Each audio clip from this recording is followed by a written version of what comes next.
아멘. 네, 다시 한번 만나서 반갑습니다.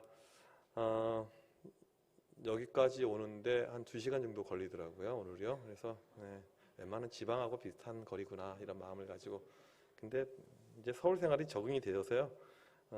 라디오를 듣고 오거든요.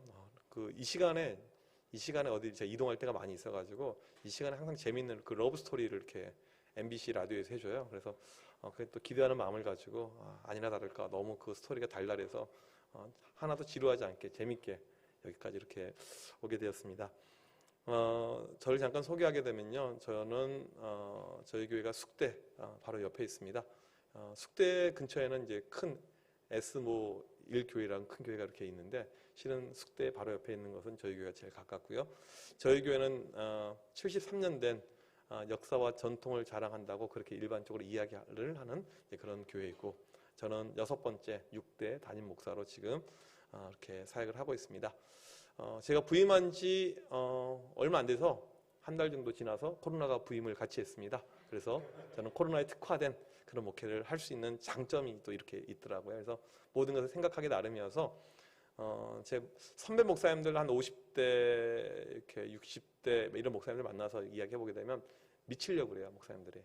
살면서 이런 것을 겪어본 적이 없기 때문에, 저는 처음부터 겪었기 때문에 하나도 이상하지가 않아요. 그래서 평생 코로나 있어도 저는 아무런 문제가 없는 그런 마음을 가지고 목회를 하고 있습니다. 사진을 한번 보여주시면요. 이거 사진 PPT 있을 텐데, PPT. 자, PPT. 맨 처음 사진 혹시 보여주시면요. 네. 제가 PPT를 제가 보냈거든요. 네. PPT를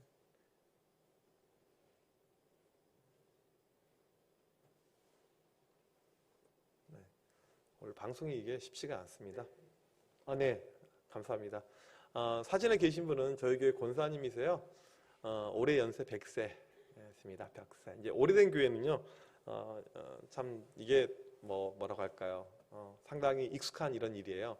작년까지 교회를 매주 오셨어요. 집이 분당입니다. 분당에서 매주 오시고 지금도 청력이 좋아서 설교 말씀을 인터넷을 통해서 이렇게 잘 듣고 계십니다. 올해 100세인데 우리 교회에서 서열 2등이세요. 106세가 계세요. 106세. 그 다음에 100세인데 또 짝꿍 친구가 있어요. 100세. 같은 또 100세 원사님들. 90대 많이 계시고요. 80대는 뛰어다니십니다. 80대가 아프다고 하면 안 돼요. 저희 교회에서는 80대는 뛰어다니고 안나라고 자기들 모임도 있고, 70대는요 교회 청소하세요. 오늘 또 교회 와서 청소하시고, 권사님들 이렇게 있어서 이제 노인들이 상당히 많은 이제 그런 교회이죠. 제 앞에 저희 원로 목사님께서 27년을 목회하셨는데, 이분이 처음 부임하셨을 때 썼던 글이 있어요. 교회가 너무 노쇠화되었다. 27년 전에. 그럼 저는 어쩌라고요? 27년 후에 부임을 하게 되었는데, 그래서 이제 그런 생각을 해보게 됩니다. 제가 다음 세대 사역, 청소년 사역 23년 동안 하다가 가장 다이내믹한 젊은 사역을 하다가 어떻게 보면 가장 올드한 이런 교회로 부임을 하게 되었어요. 그래서 참 하나님의 섭리가 어떤 건지는 모르겠지만 무엇인가 있겠지, 이런 생각을 제가 이렇게 하고 있는 가운데 있죠. 부임과 동시에 이제 코로나가 왔는데, 코로나 상황 속에서 처음에는 상당히 저도 당황했어요. 왜냐하면 목회에 대한 비전들, 포부들이 있었는데 어떤 것 하나 할 수 있는 그런 어떤 상황들이 아니었기 때문에요. 그런데 아무것도 안 할 수가 없었습니다. 무엇인가는 해야 돼요. 저는 아무것도 안 하면요 그냥 죽는 그런 시체와 같은 사람이기 때문에 무엇인가 해야 돼서 무엇을 할 수 있을까 고민을 하게 되었습니다. 저희 교회 건물 보게 되면, 겉에서 보게 되면요, 이렇게 스테인글라스가 이렇게 쭉 있는 이런 교회예요. 되게 이상해요. 네. 제가 다른 표현을 쓰고 싶은데 유튜브 이런 거 올라가 있으면 가끔 교인들이 봐요. 그래서 또 교인들 우리 또 자존감을 올려줘야 되니까 제가 네거티브한 표현을 못 쓰겠고, 작년 재작년 코로나 터진 지 얼마 안 됐었을 때 유명한 TV조선에 있는 유명한 드라마 촬영을 저희 교회에서 이렇게 할 뻔한 적이 있어요. 의뢰가 들어왔어요. 그 장소 섭외 담당자가 이렇게 오다가 스테인글라스에 본당을 들어가 봤더니 이건 딱 뭐라고 할까요? 그 어둠침침한 그런 클래식한 분위기의 교회 있잖아요. 딱 그런 느낌의 교회여가지고 요청이 들어와서 뭐 하시라고 했는데 더 올드한 교회가 있었는지 아무튼 방송 나가지 못해서 안타까웠던 건 무엇이냐면 그 드라마가 대박 났어요. 그래서 조금 아쉬웠긴 했는데 뭐 상관없습니다. 그래서 이제 이런 어떤 환경 속에서 무엇을 어떻게 할 수 있을까, 이게 이제 제 안에 있는 어떤 고민들이었습니다. 그래서 교회 조금씩 건드리기 시작을 했어요. 아무것도 안 할 수가 없어서. 그래서 코로나 이런 시간에 이제 건드렸던 것이 있는데요. 네, 다음 화면을 한번 보여주시면, 네. 그 다음 사진이요. 네, 이게 아이들 예배 드리는 공간의 입구입니다. 이제 이거 보게 되면 교회가 좀 괜찮다 이런 생각이 들어요. 지금 좀 떨어져가지고 새로 하려고 하는데, 이렇게 키즈 월드, 어떤 아이들의 세상. 제가 여기 와서 보니까 제가 아마 다산 신도시에서 목회했으면 대박 났을 것 같아요. 그래서 하나님께서 적당히 해라 이렇게 해서 저한테 그런 곳으로 보냈던 것 같습니다. 문을 열고 들어가 보게 되면요, 벽화가 있습니다. 오른쪽에는 그 구약의 역사에서 우리 아이들이 조선왕조실록, 태정태세 문단세 예성연중님 이거 다 외우고 있는데 성경의 역사를 거의 다 모르고 있어요. 그래서 이스라엘 왕조의 이것을 연대개표로 쭉 이렇게 애들이 자연스럽게 보게끔. 근데 보는 애들이 있나 모르겠어요. 왼쪽에는 예수님의 역사, 신약 쭉 이렇게 나와 있고요. 그래서 이것을 아이들이 자연스럽게 볼 수 있게끔 했고요. 참고로 이건 우리 교회 청년들이 3일 동안 작업해서 만든 것입니다. 교회가 생각보다 자원이 많이 있어요. 문을 열고 들어가면 우리 아이들 예배 공간이 있습니다. 다음 사진요. 네. 이 공간은요, 원래 없었던 공간이에요. 제가 부임했었을 때요. 코로나가 저에게 줬던 유익은 무엇이냐면요, 하나님께서 많은 것을 못하게 하셨어요. 교회 찬양도 못하게 했어요. 여전도회, 이런 모임들, 식당, 주방, 이런 모임들이 없어지니까요, 교회 싸움이 없어졌어요. 저는 하나님의 놀라운 섭리라고 생각합니다. 교회의 싸움은요, 항상 이 찬양대, 성가대, 그 다음에 주방, 이게 교회의 어떤 악의 두 축이거든요. 하나님께서 코로나를 통해서 심판하신 거죠. 너희는 필요 없는 존재야. 저희 교회는 지금 당에서 거의 장로님들의 생각은 거의 굳어졌는데, 코로나 끝나도 식당을 안 하는 걸로 쪽으로 지금 거의 이렇게 가고 있습니다. 그래서 왜냐하면 주일날 저희 이제 바로 숙대 옆에 있기 때문에 식당이 무지 많거든요. 그래서 식당에 가서 지역 상권을 살려주는 것도 교회의 사명이다 이런 마음이 들어서 지금 이제 그렇게 교회를 조금씩 바꿔가고 있는데요. 원래 없었던 이 화면의 공간인데 여기가 이제 찬양대실이 절반이었고 여전도회실 이렇게 해서 6개 공간을 터가지고요. 비대면 기간에 사람들이 없으니까 무엇인가 일 처리가 너무 수월해요. 뭐라고 할 사람이 없어서. 그래서 아주 빠른 시간에 교인들이 오기 전에 다 이렇게 공간을 만들었습니다. 주일날 아이들 여기서 예배드리고 주일날 오후에는 어와나 이렇게 프로그램이 진행을 하고 있고요. 주중에 우리 키즈 스쿨에서 아이들 방과 후에 또 여기서 공도 차고 놀기도 하고, 한 번은 어떤 선생님이 애들에게 그랬나 봐요. 너희들 위에 등 깨진다. 제가 그랬죠. 갈면 된다. 갈면 되고 또 새로 하면 되고 걱정할 것 없다. 그래서 애들이 마음껏 뛰어놀게끔 하게 됐고요. 거기 보게 되면 다음 사진 보게 되면 이렇게 방방도 있고 애들 게임기도 있고 이렇게 등등 있고, 아무튼 무엇인가 좀 변해보자 이런 마음을 가지고 있고요. 지금 이건 이제 미래적인데 올해 준비하고 있는 2023년을 준비하는 것이 한 가지 있습니다. 무엇이냐면 제가 청소년 사역을 오래 해왔는데 우리나라 이 학교들이 개판이잖아요. 참 이런 표현 쓰면 그렇지만 엉망이잖아요. 그래서 지금 학교를 세우려고 준비를 하고 있습니다. 다음 사진 보여주시면요. 그래서 학교 이름은 정해놨고요. 서울 중심부에 있으니까 제가 아마 다산에서 개척했으면 초등학교 유치부 과정을 시작했을 텐데 저희 지역에서는 애들이 지하철로 좀 와야 되는 이런 환경이 있어서 중학교 과정부터 해서 중1부터 시작합니다. 그래서 중1 12명 뽑고 그 다음에 또 중1 12명 뽑고 이런 식으로 해서 지금 학교를 설립하려고 이런 준비를 하고 있습니다. 제가 무슨 말씀을 드리려고 하는지 대략 아실 수 있겠지만 환경은 우리에게 아무런 이유가 되지 않습니다. 환경은 이유가 되지 않는다. 그 다음에 여러 가지 상황도 우리에게 이유가 되지 않는다. 그래서 무엇인가 우리가 비전을 가지고 꿈을 가지고 가면 충분히 할 수 있다라고 저는 확신하고 있습니다. 이 코로나가 많은 것을 우리에게 이제 좀 알게 깨닫게 이렇게 해줬죠. 우선은 학교가 그렇게 좋은 곳이라는 것을 우리에게 크게 교훈을 줬습니다. 우리 이제 수도권 지역 같은 경우에는 아이들이 2020년도죠. 처음에 코로나가 발발했었을 때 백신도 없고 이렇게 있었을 때 애들이 학교를 이제 못 가고 저희 집 아이도 있지만 학교 못 가고 이렇게 있는 가운데 보니까 학교 좀 갔으면 좋겠다. 학교가 귀하고 소중한 존재. 또 우리 이제 회사도 출근이 안 될 때가 있었잖아요. 재택 이렇게 근무할 때. 그때 우리가 무엇을 깨닫게 되었습니까? 남편이 제발 회사 가면 좋겠다. 이런 마음들. 네. 그래서 그동안에 어떤 소중했던 것을 우리가 이제 알게 되는 이런 시간이 되었습니다.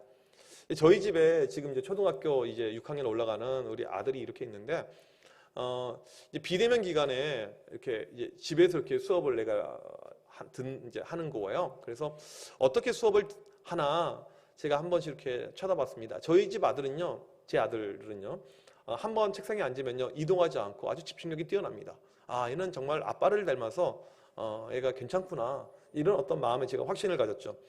한 3시간, 4시간 움직이지 않아요. 한번 딱 2학습부터 이렇게 시작이 되면요. 여러분 그런 아들 본 적 있습니까? 초등학교 5학년짜리 이런 애들이요? 아, 드물 거예요. 어떤 과목에 얘가 관심이 많은지, 어떻게 수업을 열심히 듣고 있는지 아빠로서 조금 알고 싶어서 몰래 봤더니 유튜브 수업을 듣고 있었습니다. 다른 화면 창을 열어놓고서 이렇게 듣고 있었던 것이죠. 네. 저희 교회 우리 청소년부 목사님이 아이들 이제 코로나 전국에도 저는 신방을 계속했었는데 애들 신방을 하는데 신방하기가 너무너무 좋았다는 거예요. 코로나 때. 무슨 말입니까? 라고 물어봤더니 하는 이야기가 예전에는 학교 끝나는 시간 맞춰야 되는데 애니타임 신방이 가능하다는 거예요. 애니타임. 그럼 애들은 지금 수업 듣고 있는데 그건 집에서 컴퓨터를 켜놓으면 되고 그냥 나가면 된다는 거예요. 이게 대한민국 교육적인 어떤 환경이고 현실이었다는 것이죠. 제가 이제 이 아이들 비대면 수업의 모습을 보면서 무엇을 느꼈냐면 학교 수업 어떻게 보면 잘 준비해가지고 선생님들이 이렇게 잘 하시는데 아이들이 유튜브 다른 것 또 게임 이렇게 몰래 하고 있는데 교회 온라인 예배를 애들이 과연 제대로 들을까? 이게 제 질문이었어요. 과연 아이들이 이 비대면 기간에 예배를 과연 드릴 수 있을까? 근데 처음부터 이게 조금 어불성설, 말이 안 되는 소리였다는 것이 무엇이냐면요. 제가 23년 동안 청소년 사역을 해왔기 때문에 아이들 여러 세대를 겪으면서 다양한 아이들을 봤지만 애들은 항상 똑같았어요. 어떤 면에서 똑같았었냐면요. 끌어안혀서 예배를 드렸습니다. 그동안에 우리가요. 선생님들이 애들을 연락하고 챙기고 그 다음에 안 되면 픽업을 가서 앉혀놨어요.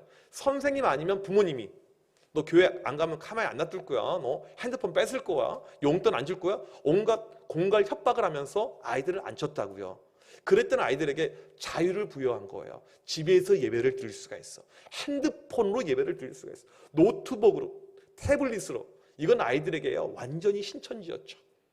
너무나도 애들이 원하고 바라고 기도했던 그런 어떤 유토피아가 지금 열어진 거예요. 그러니까 이 아이들이 예배를 드리기가 만무하죠. 혼자서도 안 되니까 강제로 앉혔고, 여러분 수련회 때 보게 되면요, 제가 수련회 때 무엇을 예전에 했었냐면요, 저녁 집회를 하게 되면 제가 수련회 조금 빡세게 돌렸어요. 애들이요 7시에 시작하면 새벽 1시에 끝나요. 그런데 중요한 건요, 처음에 이제 중학교 1학년 올라오게 되면 애들이 기겁을 하죠. 목사님 이거 스케줄표 보면서 저는 9시에 자야 되는데요. 그냥 예배 다니면서 자. 괜찮아 이렇게 배려를 해줘요. 애들 이렇게 7시부터 새벽 1시까지 이렇게 집회를 하는데 저희 교회는 중간에 밖으로 못 나가요. 화장실을 못 가요. 물도 못 마셔요. 그러니까 화장실 미리 갔다 와야 되고 물은 물병에 준비하고 있어야 됩니다. 그러니까 조금이라도 수백 명의 아이들이 수련에 참석하고 있는데 한 녀석도 이게 예외가 없어요. 예외 케이스는 딱 한 가지가 있어요. 죽으면 나갈 수 있습니다. 그래서 119 부를 정도가 되게 되면 내보내주겠다 해서 이런 어떤 강력한 이런 시스템을 가지고 이렇게 예배를 드려 왔어요. 이게 왜 필요했냐면 아이들의 기본이 안 돼 있어요. 무슨 말이냐면 예배의 자리, 은혜의 자리, 여기에 대해서 기본이 안 돼 있어서 제가 한 번은 수련을 하러 어디 교회 갔더니 찬양을 하는데, 여러분 수련회 때 찬양이면 특별한 시간이잖아요. 애들이 한 3분의 1 정도가 왔다 갔다 하는 거에 계속 물 마시고, 그리고 옆에 딱 그 표를 봤더니 그 교회가 에버랜드 옆에다가 이렇게 숙소를 잡고 하는데 내일은 하루 종일 에버랜드에서 노는 프로그램인 거예요. 이거 딱 걸렸다. 나한테 너희들 죽었다. 이런 마음을 가지고 딱 올라왔어요. 올라오자마자 애들이 또 막 나가는 거예요. 너희들 어디 나가니? 물 마시러요. 어디 가니? 화장실. 설교해야 되는데. 이런 상황을 가리켜서 이제 보통 빡친다고 하죠. 완전히 빡치는 순간이 다가왔죠. 그래서 제가 아주 컴다운 하는 이런 마음을 가지고 다 나가라고 그랬어요. 화장실 갔다 오고 다 물 마셔. 10분 동안 시간 줄 테니까 다 나갔다 와. 대신에 들어와야 돼. 그리고 설교를 안 했어요. 보통 찬양 막 하고 막 통성기도 설교만 가야 되잖아요. 그런 분위기가 아니에요. 그런데 수련회 인도에 보게 되면 많은 교회가 그런 개판이에요. 그래서 애들 다 나갔어요. 들어왔습니다. 시작을 하게 되었죠. 그때 제가 이제 뭐라고 이야기했냐면 뒤에 이제 우리 전도사님이 계시는데 전도사님 저랑 약속 혹시 한 가지 하실 수가 있으세요? 했더니 네 목사님 무엇이든지요. 무엇이든지요. 참 이게 좋은 표현이에요. 아이들 제가 충분히 시간을 줬는데 이제 제가 설교하고 기도회 하는 가운데 한 명이라도 자거나 딴짓하거나 나가면 내일 에버랜드 취소해 주실 수 있으세요? 전도사님이 아멘 그랬어요. 그 순간에 아이들은 완전히 썩은 표정이었어요. 그리고 이제 집회가 이렇게 됐습니다. 그날 집회는요 엄청난 은혜의 도가니였어요. 한 명이라도 걸리면 죽는 거니까. 여러분 이게 한국교회 상황이에요. 이런 아이들에게 혼자 예배를 드려라, 알아서 예배를 드려라, 이것은요 말도 안 되는 방치였습니다. 저희 교회에서 코로나 상황 속에서 비대면 때 어떻게 그래서 예배를 드리게 됐냐면 예배 시간을 다 교육부서마다 다르게 했어요. 1교시, 2교시, 3교시 나눴습니다. 그래서 9시, 11시 사이에 9시가 이제 1부 예배 어른들이 있고 11시가 2부 예배가 있으니까 그 사이에 영아부, 유치부, 유년부, 초등부, 청소년부 이렇게 해가지고 예배 시간을 다르게 했어요. 왜 그렇게 했냐면 식구들이 같이 예배 드리라는 거 집에서요. 애들만 두지 말고 엄마 아빠가 같이 드리니까 와 어떤 집이 있었냐면요. 아주 빡센 집이었는데요. 그 집은요 엄마 아빠가 정말 빡세가지고 애들을 어린이 예배, 청소년 예배, 어른 예배 다 드리게 한 거예요. 참 저는 그분 보면 존경스러워요. 그 집이 어떤 집이냐면 이제 아빠가 뭐 부장이긴 하시는데 이제 집이 분당 판교 이쪽에서 이렇게 일주일 아침 일찍 오거든요. 1부 때 오는데 그 집 애들 다 앉혀놔요. 1부 예배 때요. 그리고 나서 또 자기 부서 이렇게 예배 드리게 하고요. 그러니까 이제 뭐 이런 방법을 쓰지 않고서는 이게 어려운 거예요. 힘든 거예요. 그러니까 코로나가 저에게 주었던 가장 큰 교훈은 무엇이냐면 우리나라 이 주일학교는 실패했다라는 이런 결론이었습니다. 왜 실패라는 제가 표현을 쓰냐면요. 신앙 이 믿음이라는 것은요. 환경에 상관없이 우리가 믿음을 지켜야 됩니다. 상황에 관계없이 우리가 믿음 가운데 가야지만이 이게 바른 것이죠. 근데 환경이 무너진다고 안 된다? 이게 잘못된 믿음이죠. 저는 코로나 전에요. 제가 한 가지 떠오르는 그림이 있는데 전에 교회에서 우리 교사로 섬겼던 집사님이 계시는데 이분이 원양어선을 탔어요. 지금부터 한 20년 전에 원양어선을 탔는데 그때 이제 본인 가운데 걸리는 것이 무엇이었냐면 주일 성수였어요. 내가 주일에 어떻게 예배드릴까? 계속 배 타고 있을 텐데 지금처럼 인터넷도 안 되는 시절인데 어떻게 할까? 이분의 딜레마가 이거였습니다. 본인은 정말 예배하고 싶었는데요. 그때 이분이 했던 것이 무엇이었냐면 설교 테이프를요 2년 들을 것을 박스로 몇 박스를 구입해가지고요. 자기는 주일에 11시 간부로서 배를 이렇게 탈 때 그 시간에 죽이 되든 밥이 되든 그걸 틀고요. 혼자서 예배를 드리는 거예요. 여러분 참된 믿음은요. 저는 그런 믿음이라고 생각합니다. 환경에 상관없이 예배 드리는 거. 이 코로나 때 보게 되면 비대면 유튜브 이것이 이제 확산이 되면서 어떤 일이 발생하게 됐냐면 목사님 저 지난주 교회는 못 갔지만 예배 잘 드렸어요. 저희 가족여행 경포대 가서 예배 잘 드렸습니다. 그러니까 이게 이제 익숙해져 버린 거예요. 옛날이면 주일 성수 때문에 주일날은 어디 못 가는데 유튜브 가서 보면 되지. 하나님이 보실 때 그것을 예배라고 보실까? 하나님이 보실 때 그것을 참된 믿음이라고 보실까? 저는 그런 생각이 듭니다. 예배에서 가장 중요한 것은 무엇이냐면 우리의 마음입니다. 다른 말로 중심이죠. 제가 교인들에게 하는 이야기가 있어요. 저희 교인들이 이제 멀리 사는 분들이 많이 계시니까 절반 이상이 경기도권에 살고요. 교회 주변에는 노인층 중심으로 이렇게 교인들이 구성이 되어져 있습니다. 그러면 주일날 9시까지 오려면 이분들이 뭐 5시, 6시부터 준비해가지고 이렇게 오셔야 돼요. 이런 분들이 많이 계십니다. 예배가 무엇이냐면요. 내일 교회 가야지라는 마음을 가지고 오늘 저녁부터 준비되는 마음이 예배입니다. 주일날 아침에 그 먼 거리를 아침부터 씻고 단장하고 화장하고 오는 그 모든 모습이 예배가 되고요. 주일날 와서 일찍 와서 성도들 얼굴을 살피고 인사하는 것도 예배고요. 예배를 드리고요. 끝나고 가는 모든 과정이 예배가 되는 거예요. 비대면 때 우리에게 줬던 가장 큰 단점이 무엇이냐면요. 예배는 1시간이라는 거예요. 절대 그러지 않거든요. 예배는 1시간이 예배가 아니고 설교를 듣는 것이 예배가 아니고 하나님을 향해서 준비된 모든 마음이 합쳐져서 예배인데 이것을 빼버리니까 믿음이 떨어지는 거예요. 자꾸요. 누가요? 선생님들이 믿음이 떨어지고요. 부모님들이 믿음이 떨어지고요. 아이들이 떨어지고요. 이게 코로나 때 우리에게 보여주었던 그런 모습입니다. 그래서 주일학교는 실패했다. 주일학교는 어렵다. 이게 제가 코로나 때 내린 결론입니다. 그러면 코로나로 인해서 우리가 실패했는가? 그게 아니란 거예요. 코로나로 인해서 실패한 것이 아니고 그 전부터 우리는 이미 실패했었다는 것입니다. 차트를 보게 되면요, 화면에 있는 것이 아니고 머릿속에 차트를 보게 되면 10년 전부터 한국 교회, 미국 교회 모든 주일학교는요 감소세였습니다. 그리고 코로나 때 이 모든 것이 드러난 거예요. 제가 예를 들어서 설명을 해줄게요. 무엇 때문에 이게 이렇게 된 것인지, 어떤 상황인지요. 이제 전에 이제 그 수련회를 하러 이렇게 집회를 이렇게 다니잖아요. 그러면 우리 전도사님들, 목사님들이 저한테 항상 하는 하소연이 있습니다. 목사님 미치겠어요. 애들이 시험 기간이면 교회를 빠지는데 너무 많이 빠져요. 좀 공부 좀 한다는 이런 지역 같은 경우에는요, 애들이 절반을 빠지는 거예요. 애들이 교회를 안 나와요. 제가 사역했던 이 교회 같은 경우는요, 애들이 이제 좀 많았어요. 저희 한 개 부서가 재적이 800에 출석이 500명이었습니다. 제가 혼자 이렇게 관리하는 부서가요. 엄청나게 컸던 부서인데 저희 교회 아이들은요, 시험 기간하고 평소 때 출석이 동일했습니다. 아, 그럼 들으면서 믿음의 교육을 잘 시켰겠다. 애들이 참 믿음의 경지가 높았겠다라고 생각할 수 있을 텐데 그것이 아니고, 이 아이들이 얼마나 얍삽하냐면요, 이미 시험 기간 되게 되면요, 악성 이 전염병이 돌아요. 시험 기간에는 교회 안 가는 걸로 이렇게 쫙 퍼집니다. 학원 가야지, 공부해야지. 그래서 저는 애들 머리 꼭대기에 올라가 있어서 그런 생각하고 있는 거 이미 다 알고 있죠. 시험 기간 시작하기 한 달 전에 설교 시간에 선포합니다. 이번 시험 기간에 교회에 빠진 인간들 시험 망칠 줄 믿습니다. 그러면 이제 믿음 좋은 애들은 아멘 하고 그래요. 이번 시험 기간에 이제 그 다음 주 가가지고 이번 시험 기간에 교회 2주 연속 빠진 인간들 답안지 한 칸씩 밀렸을 줄 믿습니다. 그래요. 저희 교회에서 어떤 일이 발생했냐면 수능을 보는데 답안지를 밀렸을 아이가 발생했습니다. 제 이런 사람이에요. 무섭죠? 무섭죠? 세상에 어떤 목사가 아이들 망하기를 위해서 기도하고 아이들 안 되기를 위해서 기도하겠어요? 저는 애들에게 그렇게 협박은 했지만 한 번도 그렇게 기도한 적은 없습니다. 그런데 아무튼 그런 일이 발생했어요. 그리고 교회 안에 흉흉한 소문이 돌았습니다. 목사님의 저주가 이루어졌대.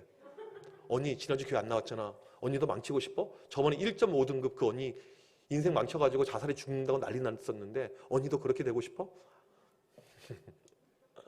여러분, 이게 한국교회 수준이에요. 한국교회 수준.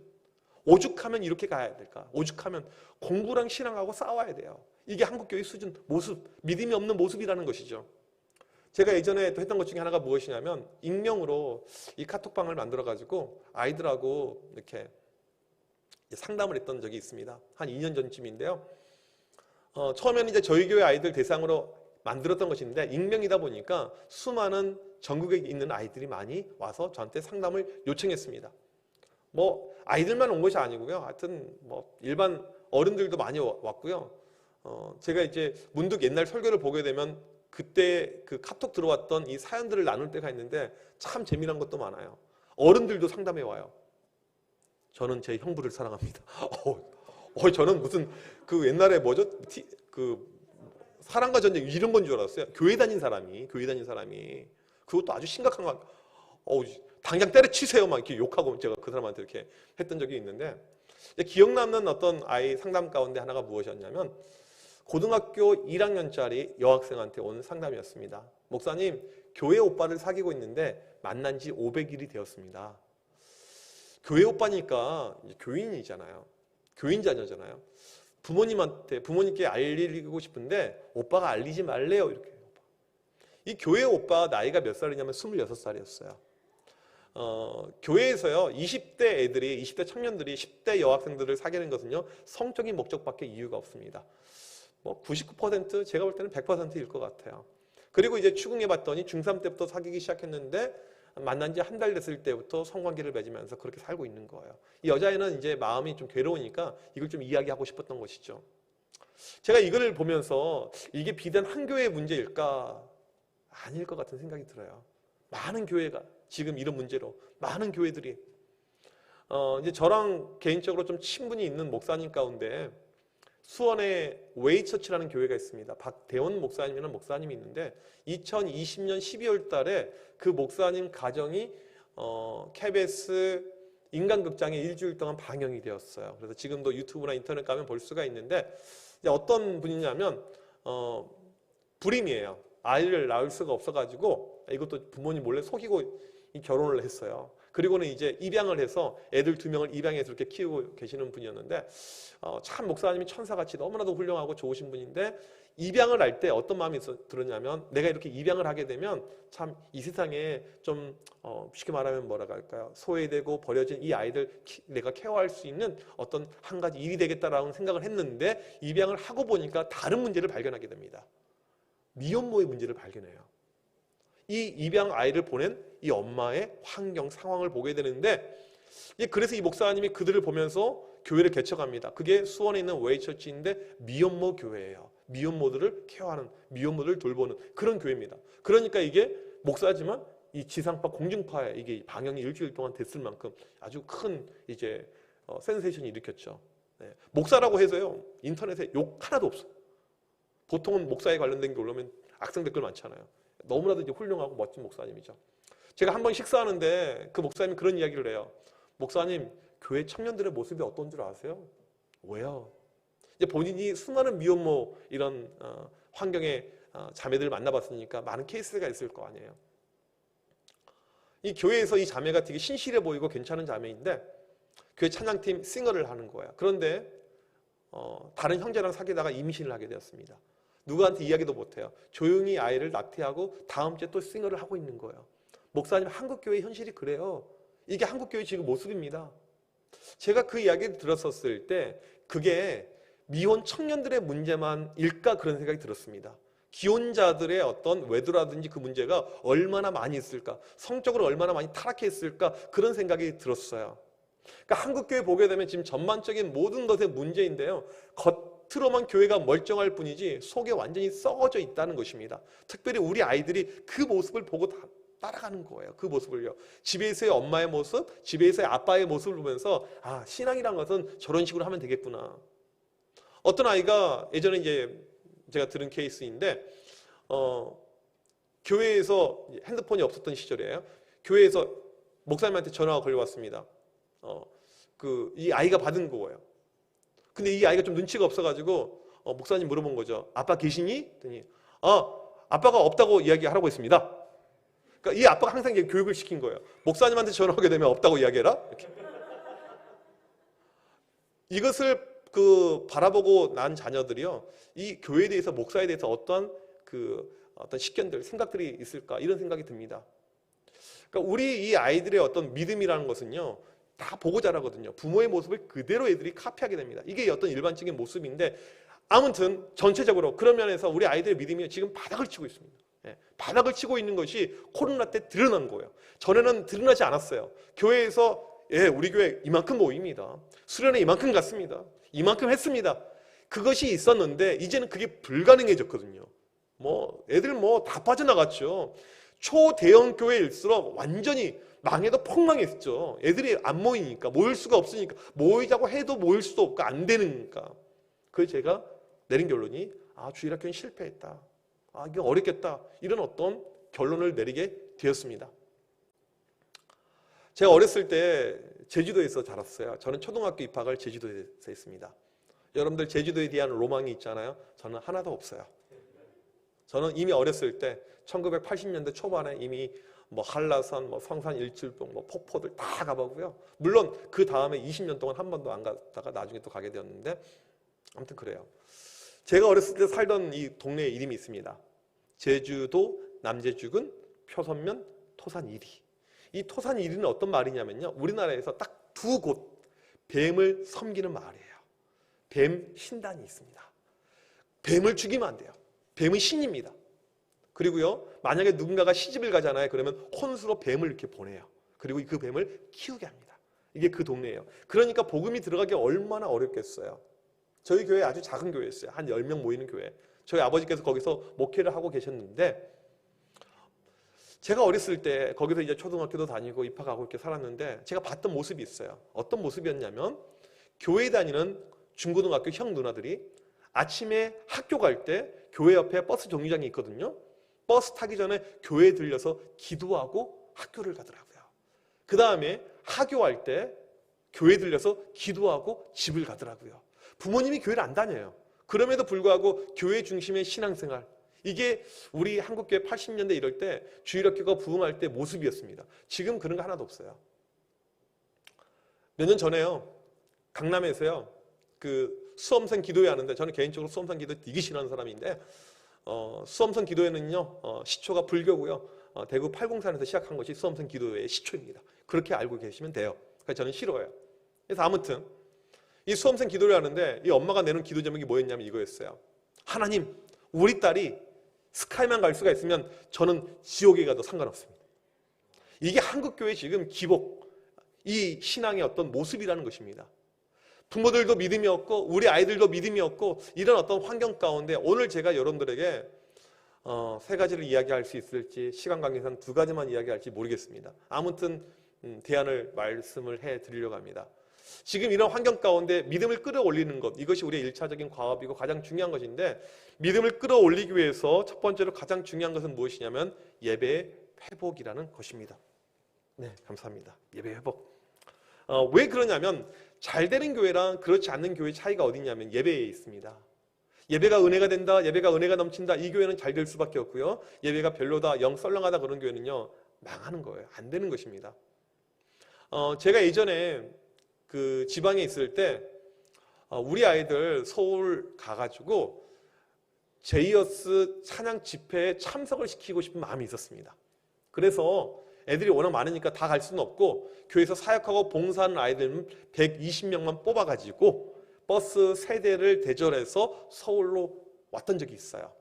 제이어스 그 당시 신반포교회에서 할 때 저녁 7시 집회인데 저희가 서울에 몇 시에 도착했냐면요, 4시에 도착했습니다.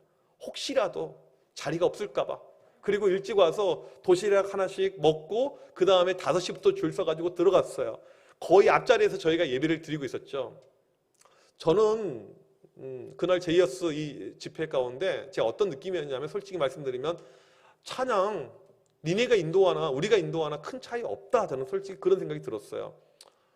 설교 거기 그 대표 그 평신도 그분이 하시잖아요. 내가 당신보다는 설교 잘할 것 같은데 이런 마음도 들었어요. 그런데 제가 무엇을 느꼈냐면 그날 그 자리에 있는 사람들 가운데 은혜 못 받은 사람이 없는 거예요. 모두가 다 준비된 마음으로 왔고 그 다음에 모두가 다 은혜 가운데 사모하는 마음이 다 느껴졌어요. 은혜 못 받은 사람이 하나도 없는 그런 예배. 여러분, 우리 아이들 믿음에 있어서는요, 모든 것은 예배입니다. 믿음 이꼴 예배라고 이야기할 수가 있어요. 이건 유치부도 마찬가지고 뭐 유초등부도 마찬가지고 청소년들도 마찬가지고요. 믿음 이꼴 예배예요. 주일날 우리 어떤 영적인 행위를 보게 되면요, 예배 말고는 없어요. 그러면 거의 예배가 전부가 됩니다. 그런데 코로나 상황 속에서 전부였던 예배가 비대면으로 유튜브로 바뀌면서 영적으로 애들을 터치를 못하게 된 것이죠.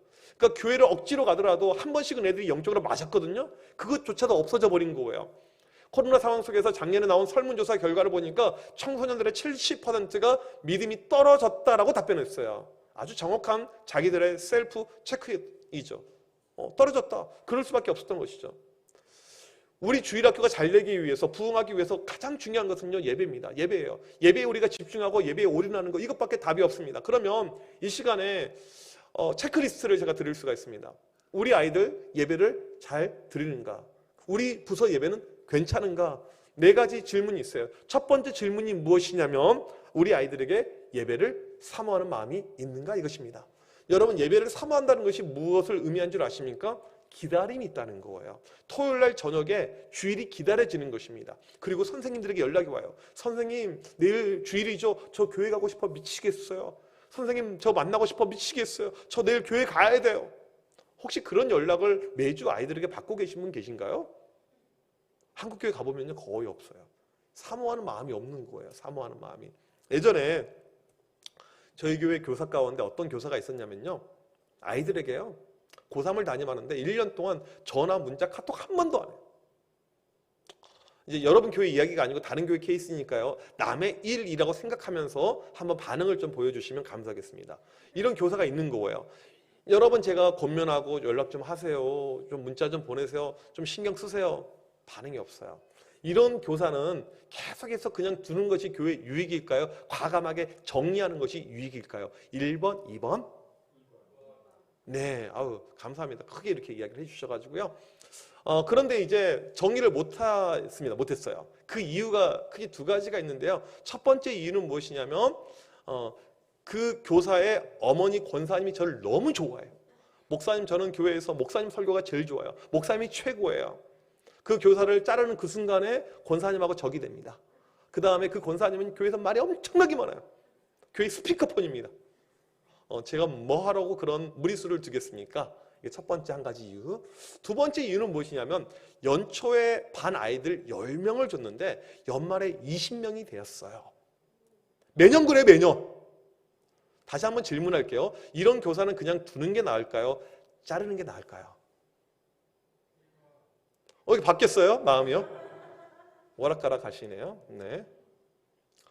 어떤 일이 발생했나 봤더니 토요일이면 애들이 먼저 전화해요. 토요일이면 애들이 먼저 연락해요. 쌤, 내일 교회 오실 거죠? 교회 오셔야 됩니다. 애들이 먼저 연락을 해요. 애들이. 왜 그런가 봤더니 이 교사에게 남들이 없는 특별한 은사가 있습니다. 어떤 은사냐면 미모의 은사. 자매들은 그대로 있는데 형제들만 들어요. 남자애들만 계속.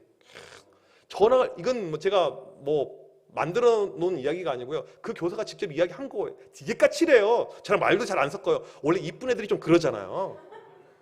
그래서 저는 개인적으로 너무 이쁜 사람들 너무 부담스러워요. 저는 그런 부담스러운 여인과 살고 있긴 하지만요. 네. 이런 것을 우리 아내가 봐야 되는데 맨날 제가 설교 시간에 약간 디스하는 거 이런 것만 캡처해가지고 제가 힘들 때가 있는데 애들이 연락을 오는데 쌤, 내일 교회 오실 거죠? 제 친구 3명 전도하기로 했는데 안 오면 저 죽습니다. 내일 교회 무조건 오셔야 돼요. 애들이 토요일마다 선생님이 오시는지 안 오시는지를 확인하는 거예요. 이제 이런 케이스가 많으면 좋겠지만 각약의 은사대로 우리 은사는 다양합니다. 우리가 있는 모습 그대로 또 하나님을 섬겨야 되죠. 우리 아이들에게 과연 사모하는 마음이 있는가? 내일 주일, 이 주일에 대한 사모하는 마음이 있는가? 이게 첫 번째 질문이에요.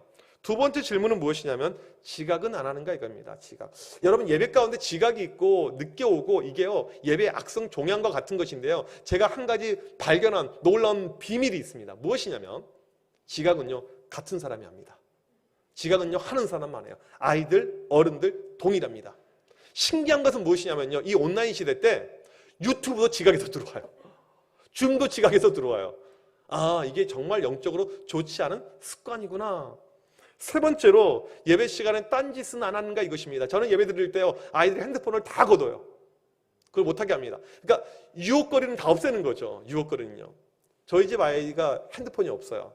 맨날 하는 이야기가 아빠 나만 핸드폰이 없어. 아니야. 너 말고도 전국에 몇 명 더 있을 거야.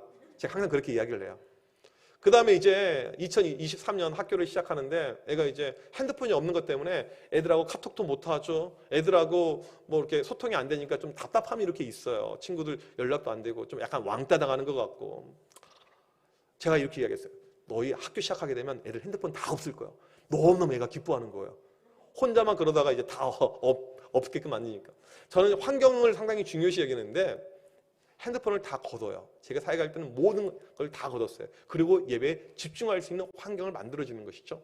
교회에서 중요한 것 중에 하나가요. 우리 아이들 예배를 잘 드릴 수 있는 환경을 만드는 것. 이것이 참 교회에서 저는 중요하다고 생각합니다. 코로나 때 이건 지난 여름에 있었던 일인데 재미난 또 사건이 있었어요. 이제 줌을 통해서 아이들 수련회를 하는데 50명이 참여하는 수련회였습니다. 2명만 얼굴을 오픈하고요. 48명은 오픈하지 않았습니다. 애들이 왜 얼굴을 가렸을까요? 1번 쌩얼을 보여주기 싫어서, 2번 다른 것 하고 있어서. 애들이 이미 익숙해진 거예요. 이 온라인 플랫폼에 있어서요. 얼굴 안 보여도 괜찮다. 대학교 우리 교회 교수님도 계시는데 얼굴을 켜달라고 강요를 하면 안 된대요. 교수들이요. 지금요, 인권, 이런 것들, 여러 가지 다양한 이렇게 이슈가 있어가지고요. 아무튼, 그래서 이 아이들이 예배, 지금 다른 것 하고 있다는 거예요. 다른 시간도 아니고 수련의 시간, 예배 시간임에도 불구하고, 이게 우리 아이들의 모습이라는 것입니다. 네 번째로, 예배를 위해서 얼마나 기도하는가. 교육학자들이 어떤 이야기 하냐면, 유치부 이상 된 아이들은 내가 드릴 예배를 위해서 기도할 줄 알아야 된다. 그러니까 내일 주일입니다. 하나님 은혜 주세요. 우리 선생님 위해서 기도합니다. 전도사님 위해서 기도합니다. 하나님 은혜를 주세요. 이런 기도가 우리 가운데 가능해야 된다는 것입니다. 이 네 가지 질문을 우리가 스스로에게 던졌었을 때 과연 우리는 어떤 수준에 있는가, 우리는 과연 어떤 모습 가운데 있는가, 우리가 이것을 깨달을 필요가 있습니다. 제가 이 시간에는 영상을 하나 보여드릴 텐데요. 이 영상은 제가 예전에 사역했던 아이들 예배 드렸던 영상인데 애들이 좀 많으니까 너무 놀라지 마시고요. 제가 이 영상을 보여드린 이유가 무엇이냐면요, 예배에 대한 우리가 좀 비전을 가질 필요가 있습니다. 무슨 비전이냐면요, 아이들 많고 적음을 떠나서요, 아이들이 적더라도요 하나님께 참되게 예배할 수가 있습니다. 예배에서 중요한 것은 마음이라고 제가 이야기했잖아요. 그래서 우리 교회 아이들 하나님께 참되게 진실되게 예배하면 좋겠다, 그런 마음, 그런 비전을 한번 갖기를 원하는 마음을 가지고 제가 전에 아이들 예배 드렸던 영상인데 이 시간 한번 보도록 하겠습니다.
이 영상은요, 그냥 매주 이렇게 예배를 드린 영상이에요. 실제로요, 매주. 뭐 참 이제 아이들도 많고 예배가 역동적으로 이렇게 이루어지게 되는데, 저는 우리 가운데 항상 이렇게 예배에 대한 비전이 필요하다고 생각합니다. 처음부터 예배가 이렇게 되는 건 아니에요. 하지만 이 예배에 대한 비전을 가지고 우리 아이들이 정말 참되게 예배할 수가 있다는 그런 마음들. 그러니까 가끔 우리가 생각할 때 어떤 부분이 있냐면 우리 아이들을 좀 낮게 생각하는 거예요. 이 유치부 아이가, 이 유년부 아이가 과연 어떻게 예배할 수 있을까? 제가 교회 이름이 기억은 안 나는데요. 그 광주 광역시에 있는 어떤 교회, 이제 아마 우리 따스한 교회랑 제가 볼 때 규모에서 큰 차이가 없을 것 같아요. 개척한 지 얼마 안 된 교회예요. 근데 그 교회는 아이들이 어른들하고 같이 이렇게 예배를 주로 많이 드리는 교회인데, 제가 비대면 때 이 아이들이 가정에서 예배 드리고 있는 영상 올라온 걸 봤는데 깜짝 놀랐어요. 왜 깜짝 놀랐냐면요, 유치부, 유년부 1학년, 2학년 되는 애들이요, 찬양하면 다 손들고 찬양해요. 집에서. 이게 그냥 엄마가 들어! 이게 아니고 이게 이미 몸에 완전히 배인 거예요. 그래서 애들 막 눈 감고 찬양하는데, 와, 그 모습을 보면서, 와, 이게 어린아이가 가능하구나. 제가 예전에 어떤 교회에 한 20년 전에 방문한 적이 있었는데, 그 교회는 좀 특이한 교회였습니다. 주일날 꽤 큰 교회였는데요. 11시 예배인데 초등학생들이 같이 앉아 있는데 예배 전에 초등학생들이 방언으로 기도하고 있어요. 준비하면서요. 그러니까 우리는 아이들 생각하게 되면 그냥 낮은 수준이라고 생각하는데, 우리 아이들의 영적인 수준은요, 부모 이상으로 올라갈 수가 있습니다. 선생님 이상으로 올라갈 수가 있어요. 그게 우리가 1차적으로 잡아야 될 목표치라는 거예요.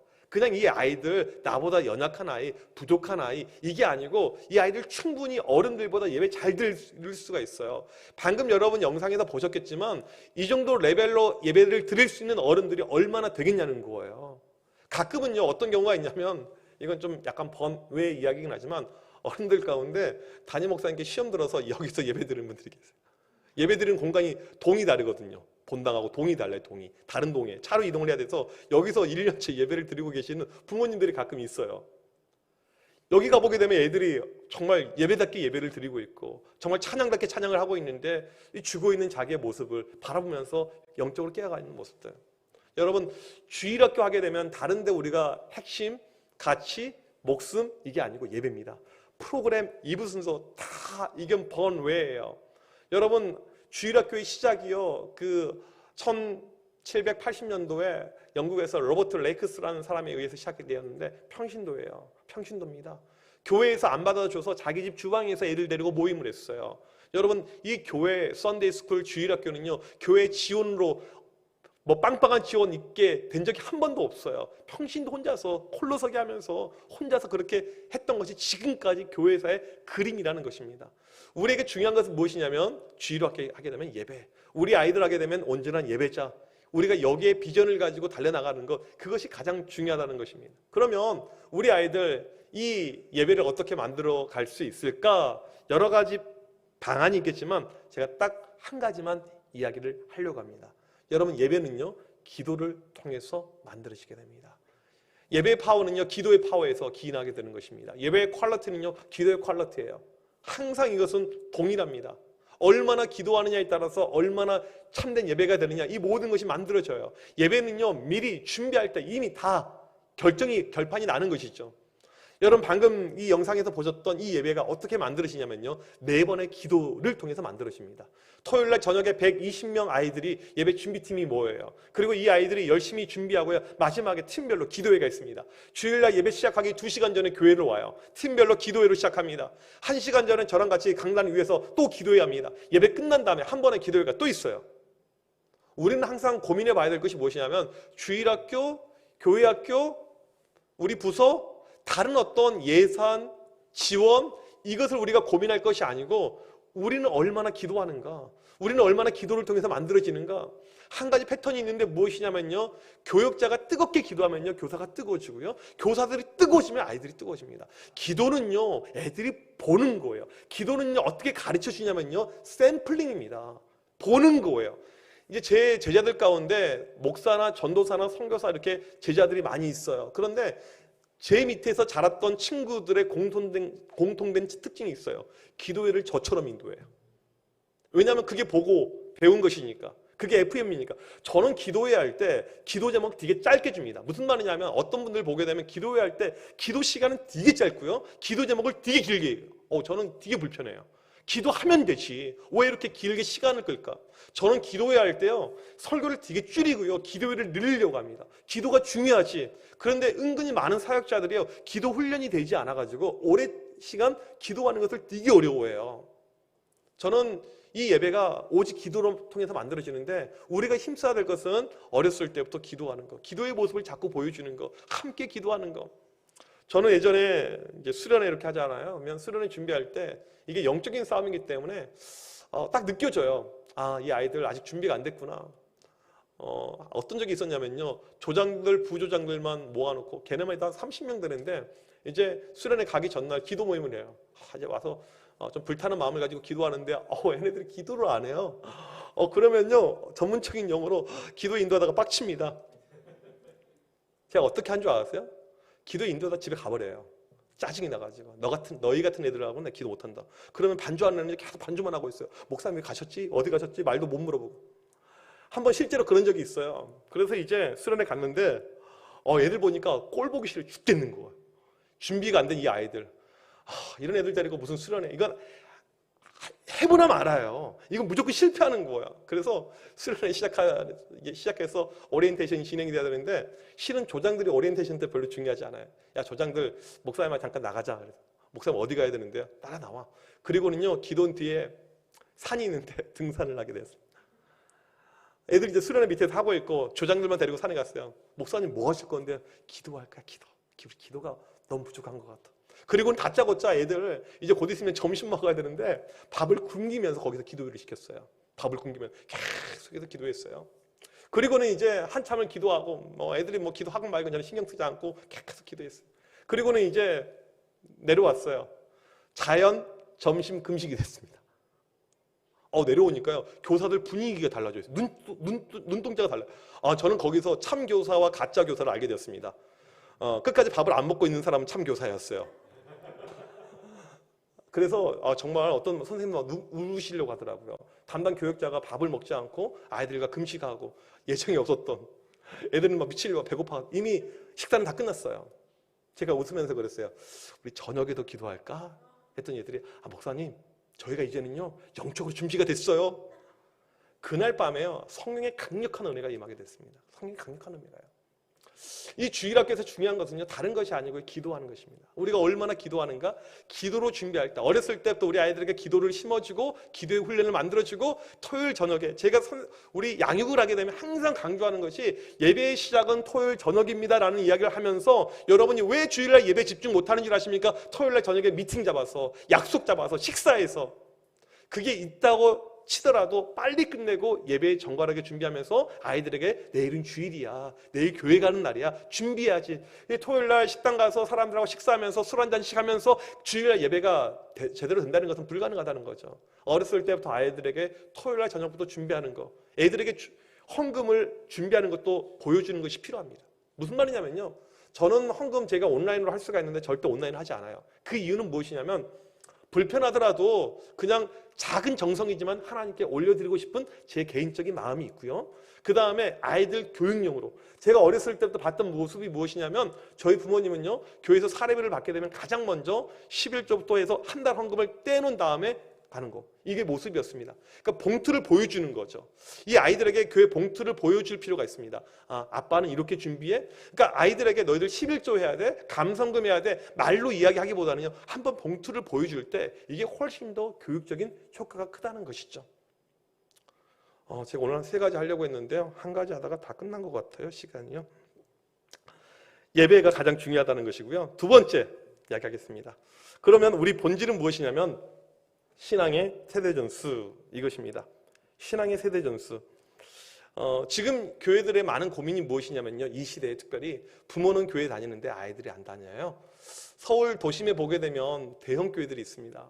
이제 서울 장안에 있는 대형 교회들, 한때 10,000명 이렇게 이상 모였던 큰 교회들 있는데 요즘에 제가 가끔 그런 교회들 세미나 가보게 되면요 지금도 몇천 명씩 많이 모여요. 그런데 아이들이 한 개 부서에 몇백 명 모이는 교회는 없습니다. 지금은요. 제가 알기로 서울 시내, 서울 도심 안에 모르겠어요. 요즘에 최근에 아마 주일학교 1,000명, 2,000명 이렇게 되는 데는 거의 없는 것 같아요. 무슨 말이냐면 부모들 가운데는 잘 다녔는데 아이들이 교회 다니는 케이스가 너무나도 없어져 버린 이런 시절을 우리가 지금 보내고 있다는 것입니다.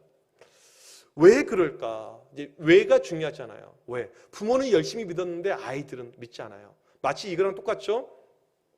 가나안 땅에 모세에 이어서 여호수아가 이제 선봉장이 되어서 들어갔습니다. 이 여호수아 보십시오. 얼마나 강력한 믿음이 있었습니까? 그런데 사사기 2장에 보게 되면 여호수아가 죽자마자, 그 시대의 사람들이 죽자마자 바로 그냥 다음도 아니고 바로 그 다음 세대가 하나님 다 떠나버립니다. 이게 지금 한국교회의 모습하고 똑같은 모습이에요. 부모들이 죽어서가 아니고 죽을 고생을 하면서 교회를 만들고요, 막 세우고요. 얼마나 많은 우리 교인들의 헌신 가운데 교회가 만들어진지 몰라요. 그런데 이 아이들은 믿음이 전혀 없는 그런 모습 가운데 있다는 것입니다. 지금 우리가 교회 학교에 투자하고 헌신하는 것은 상당히 많아요. 제가 오기 전에도 메시지 전에도 목사님하고 이야기하는데 보니까 우리 따스한 교회도 이 교회 학교에 투자하려고 참 노력을 많이 하고 있더라고요. 그런데 중요한 것은 무엇이냐면 투자를 하면 거기에 따른 결과가 있어야 되는데 생각보다 결과가 많이 없습니다. 다들 지금 교회 주일학교 무너졌니 하면서 여러 가지 대안을 찾고 있는데 안 돼요. 생각보다. 왜 그럴까요? 미국에서 이제 매년 종교성 지수 체크를 하게 됩니다. 종교성 지수가 무엇이냐면 얼마나 내가 믿는 신앙에 대한 확고한 믿음을 가지면서 얼마나 헌신적으로 교회를 다니며 얼마나 자주 가며 얼마나 열심히 기도하며 얼마나 말씀을 보며 이걸 수치화시켜요. 그리고 종교성 테스트를 하게 되는데 매번 1등은 유대교예요. 유대교. 최근에 유대교 못지않게 1등이 뭐냐면 몰몬교회예요. 근데 유대교랑 몰몬교의 특징이 있습니다. 둘 다 주일학교가 없어요. 교사가 없습니다. 교육자가 없습니다. 예배는 같이 드려요. 그런데 걔네가 1등이에요. 그 이유가 어디 있나 봤더니 신앙의 어떤 책임을요 부모가 가져서 부모가 교사가 되는 것입니다. 여러분 교회에서요 목사가 아무리 주일날 좋은 설교 하더라도 집에 가서 가치관이 다른 부모가 다른 소리를 일주일 동안 하게 되면요 그 아이는요 부모가 말한 대로 가게 됩니다. 이게 아이들이라는 것이죠. 그래서 교회에서 한마디 하는 것보다 훨씬 더 중요한 것이 무엇이냐면 부모가 아이들에게 던지는 매일의 한마디가 더 중요할 수가 있다는 거예요. 그런 면에서 이 몰몬교는요 미국에서 최근에 30년 사이에 2배로 성장한 교파입니다. 유대교 매번 정교성이 높아요. 부모들이 사명을 가지고 이 아이들을 가르치죠. 제가 처음에 교회를 부임했었을 때요 참 아무런 마음이 들었어요. 다음 화면인가요? 사진 한번 넘겨주시겠어요? 화면 한번 넘겨. 네, 저희 교회 이게 저희 교회인데요. 제가 이제 처음에 이제 부임할 때 2년 됐다고 해서 목회 철학을 마태복음 22장 32절 삼았습니다. 나는 아브라함의 하나님이요 이삭의 하나님이요 야곱의 하나님이로다. 그러니까 할아버지, 아버지, 자녀 이렇게 다 믿으면 좋겠다라고 장로님들께 이야기했더니 너무너무 좋아하는 거예요. 왜? 장로님들의 절반이 2대째 장로를 하고 있어요. 그러니까 2대를 하고 있다는 것은 어떤 비전이 있을까요? 3대 시키고 싶어하는. 제 옆에 있는 우리 선임 장로님 같은 경우는요. 저희 교회를 설립한 1대 목사님의 아들이에요. 그러니까 이 교회는요. 자기는 청암교회 다닌 지 한 50년 됐다. 이렇게 이야기를 해야지 20년짜리는요. 감히 명함을 내밀 수가 없어요. 그러니까 뭐 새로운 교인들 같은 경우에는요. 이게 자리를 비집고 가는 것이 쉽지가 않은 교회죠. 제가 이런 어떤 교회에 와가지고 아브라함의 하나님, 이삭의 하나님, 야곱의 하나님, 신앙의 세대 전수하니까 너무너무 좋아하는 거예요. 저것만 되면 좋겠다. 우리 아이들 지금 3일교회로 다 옮겨갔는데 다시 오면 좋겠다. 이런 어떤 생각들을 많이 하게 되었습니다. 근데 제가 대놓고 이야기했어요. 떠난 애들 잡을 생각하지 마시고요. 거기서 믿음 생활 잘하면 됩니다. 지금 있는 아이들은 내가 어떠한 경우가 있더라도 뺏기지 않을 거니까 걱정하지 마세요. 그렇게 우리가 하고 있죠. 그래서 이 신앙의 어떤 틀을 교사보다는 그러니까 주일날은 교사가 백업해서 역할을 감당해야 되지만 주중에 부모로 많은 중심축을 옮기는 그런 일을 하게 되었습니다. 저희가 크게 했던 것이 무엇이냐면 3가지가 있는데 첫 번째 말씀의 세대통합이었습니다. 네.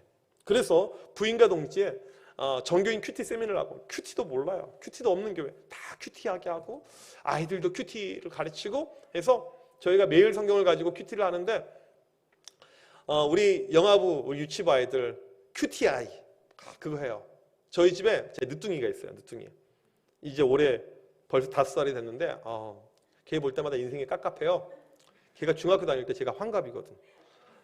참 애 어떻게 키워야 되나. 애 시집갈 땐 내가 생존에 있으려나 뭐 이런 생각도 하게 되고요. 애가 큐티아이를 합니다. 저랑 같이 막 해요. 집에서 큐티아이 하는데 진짜 낙서만 해요. 걔는 막 그래. 그러면 신데렐라로 붙여달라고 하고 하여튼 딸의 신데렐라를 제가 참 이해할 수가 없는데 아이들 세대마다 말씀이 동일합니다. 어린이 매일 성경, 청소년 매일 성경, 또 우리 청년들 그 다음에 어른들 매일 성경, 목장에서도 이 매일 성경 가지고 같이 나눔이 이루어지고 매일 새벽 예배 역시 매일 성경 본문을 가지고 진행이 됩니다. 어떤 장점이 있냐면 집에서 말씀을 가지고 매일 대화가 가능해요. 본문이 똑같으니까. 그래서 이제 부모들 가운데 좀 게으르다고 표현하기보다는요 너무 바쁘신 분들 이런 분들은요 저희가 새벽 예배를 새벽에 실시간으로 놔뒀다가 24시간은 그냥 유튜브에 올려놔요. 그러면 아침에 출근할 때 그걸 듣기도 하고요. 또 회사에서 잠깐 시간 날 때 듣기도 하고 해서 말씀으로 모두가 다 알 수 있게끔 해서 그것을 통해서 서로 간의 세대 간의 대화가 이루어지게끔 해서 말씀의 세대통합. 큐티를 이렇게 강조했는데 잘하는 애는 잘하고요. 못하는 애는 못합니다. 이건 어쩔 수가 없어요. 신앙은요.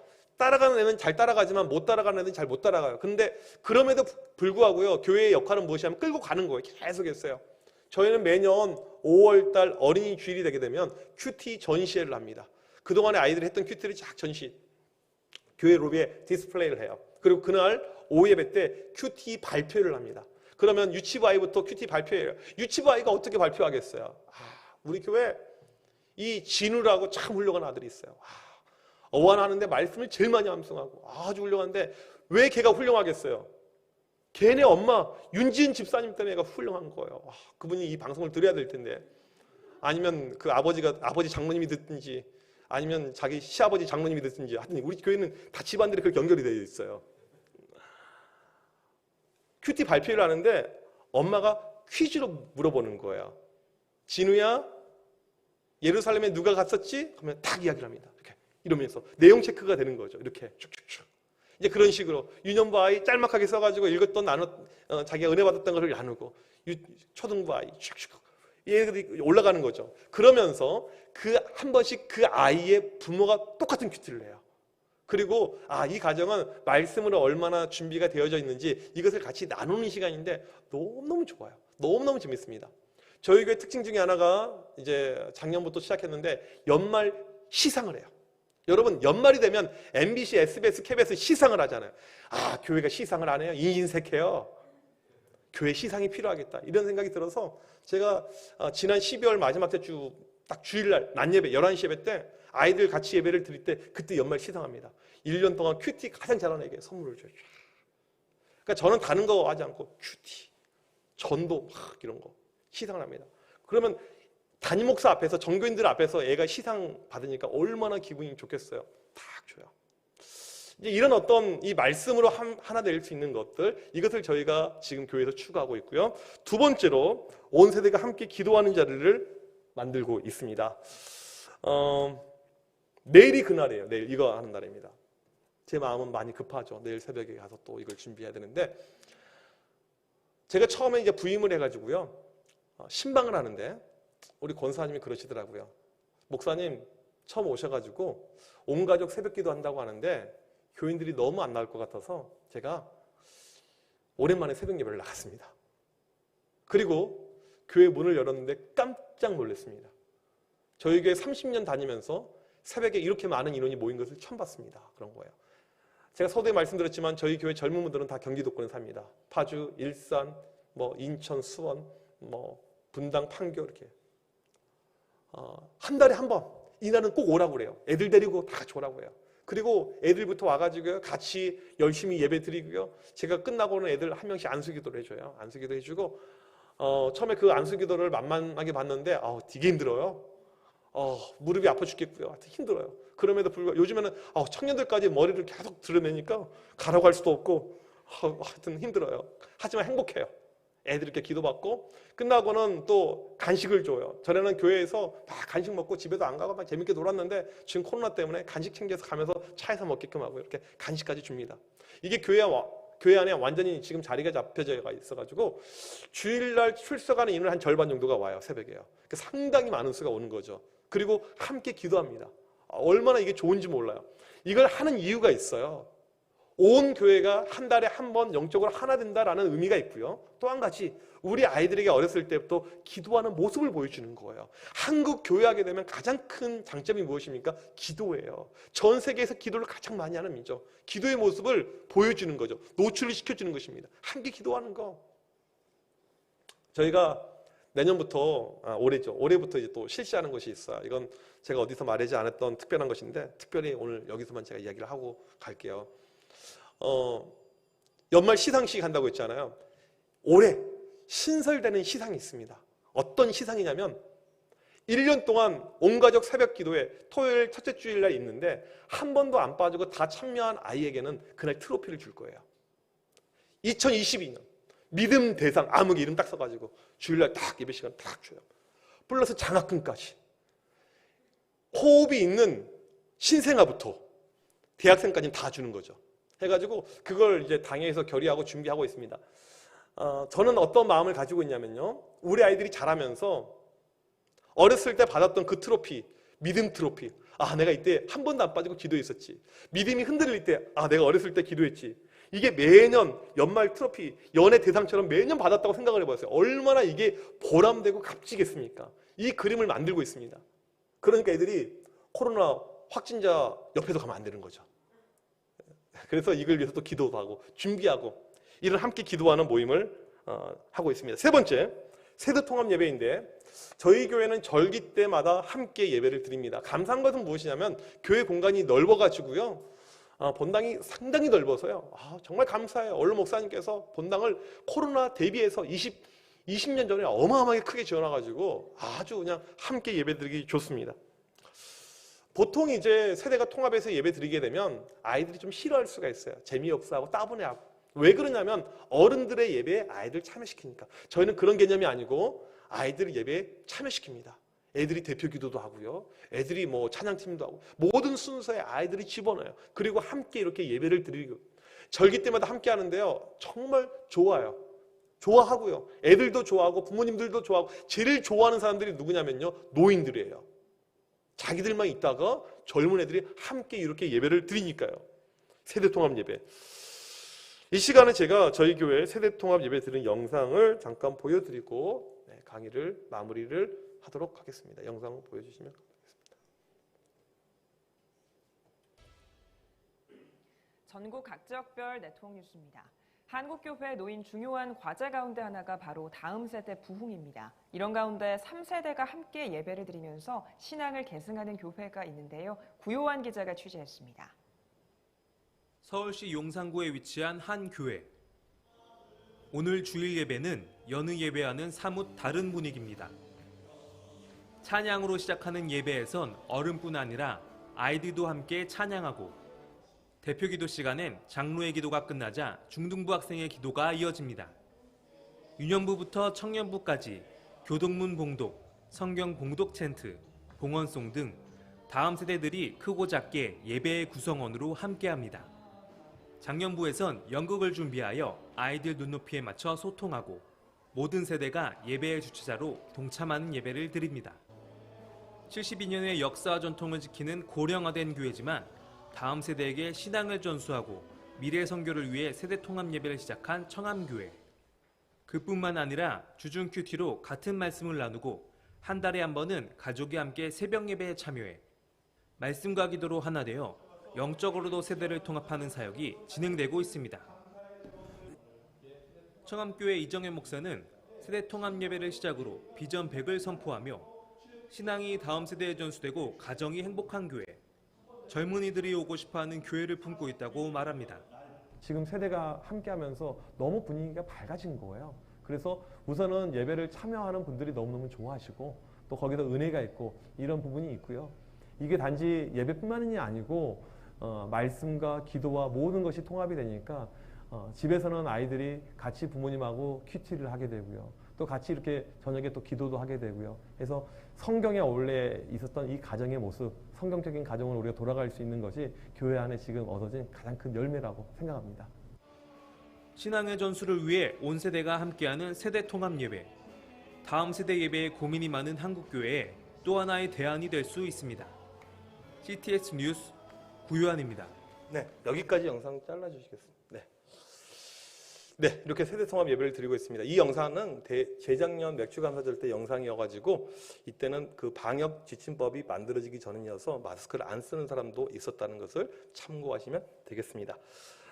함께 이렇게 예배를 하고 함께 이렇게 믿음의 공동체를 가니까 참 좋습니다.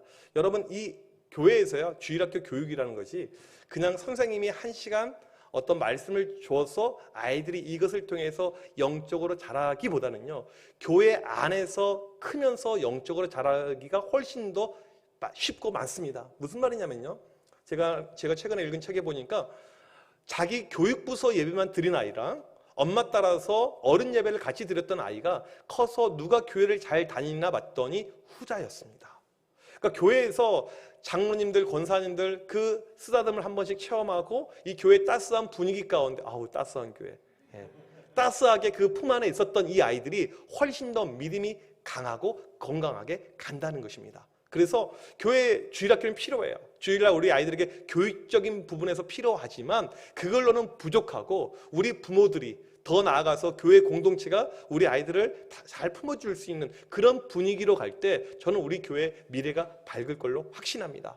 우리 따스한 교회가 그런 교회가 되길 간절히 축복합니다. 기도하시겠습니다. 하나님 아버지 감사합니다.